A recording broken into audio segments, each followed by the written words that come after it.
Let's put aside superstitions, predictions of the end of the world, by Nostradamus, and 24 other less reputable predictors of past centuries and move on to science and facts. The American Academy of Sciences, NAS, has released a grim report. Threats of space weather. Social and economic consequences. It was prepared by NASA experts studying solar activity. It threatens a global catastrophe. Literally speaking, the end of the world. The cause will be geomagnetic storms of unprecedented strength caused by colossal solar flares called coronal ejections. The consequences of a sudden solar storm are comparable to a nuclear war or the fall of a giant asteroid to Earth. According to the official forecast of NASA, bright and colorful flashes of the northern lights will flash over the whole Earth, which previously were admired only by residents of the polar regions. It will be visible even during the day. Then there will be a firework of electrical discharges and showers of sparks like in Hollywood thrillers. At first glance, nothing terrible will happen, just that for everything the transformers will burn out and the planet's energy system will shut down. People are so used to security and civilization that they cannot even imagine that something could happen that would change the usual course of things. People are not omnipotent in the face of the universe. Electricity went out on planet Earth. Transformers have melted, as scientists say. There is no electricity.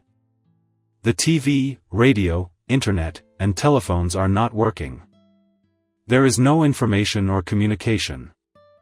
After a few hours, the lack of information begins to be compensated by rumors passed from mouth to mouth. One is scarier than the other, because people like to exaggerate. Panic and depression. Gas stations are not working. In 3 to 5 days, when the gas in the tanks runs out, you will have to forget about cars. Trolleybuses, trams, trains and planes are no longer available. Seriously ill people in hospitals are doomed. In 3 days, when the fuel in the diesel generators providing autonomous power runs out, everyone who needs urgent surgery or is connected to various devices will die. But, the scariest thing is the food. It doesn't matter that after 2 or 3 days, the food in your refrigerator will disappear. The trouble is that they will disappear everywhere in refrigeration plants, wholesale bases, and stores. There will be no meat, fish, dairy and other perishable products. Poultry farms and large automated farms will experience massive deaths of poultry and livestock. Meat, milk and eggs will not remain the main sources of protein food for people in principle. Wildlife is poor and has long been unable to feed the humanity that has multiplied over the past centuries and destroyed it. There is nothing to cook food on. Even the gas in our home gas stoves is supplied with electricity. You can go outside and light a campfire. That's what everyone will do. But just imagine. In cities, millions of people will need to cook food on bonfires. Cities will turn into camps of primitive communal people. Fences, playgrounds, household furniture, and all available trees will be used for firewood. In a month, there won't be even that left. Stores are likely to close.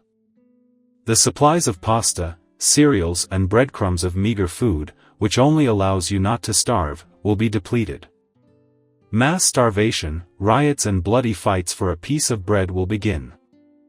The police, military and special services are also people. They will primarily think about food and are unlikely to be able to work effectively. The state, as an institution for maintaining order, will fall. The time will come for brute physical force. The most common items will be food and weapons, which will be easier to take away than to acquire legally. And what kind of law can we talk about in such a situation? Money.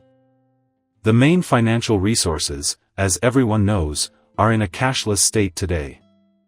A cashless state without electricity is an empty sound, nothing.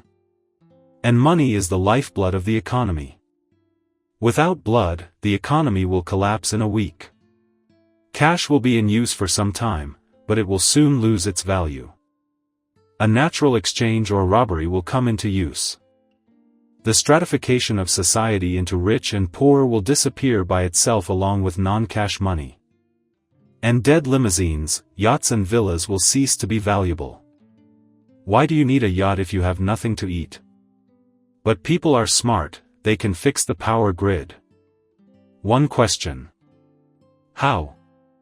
To produce a new transformer is a complex technological process that requires electricity. But there are generators.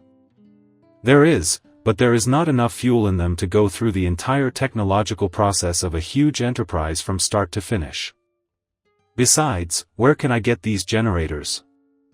In such a situation, each owner of the generator will use it for his personal needs, trying to create for himself the illusion of a comfortable life and delay the end.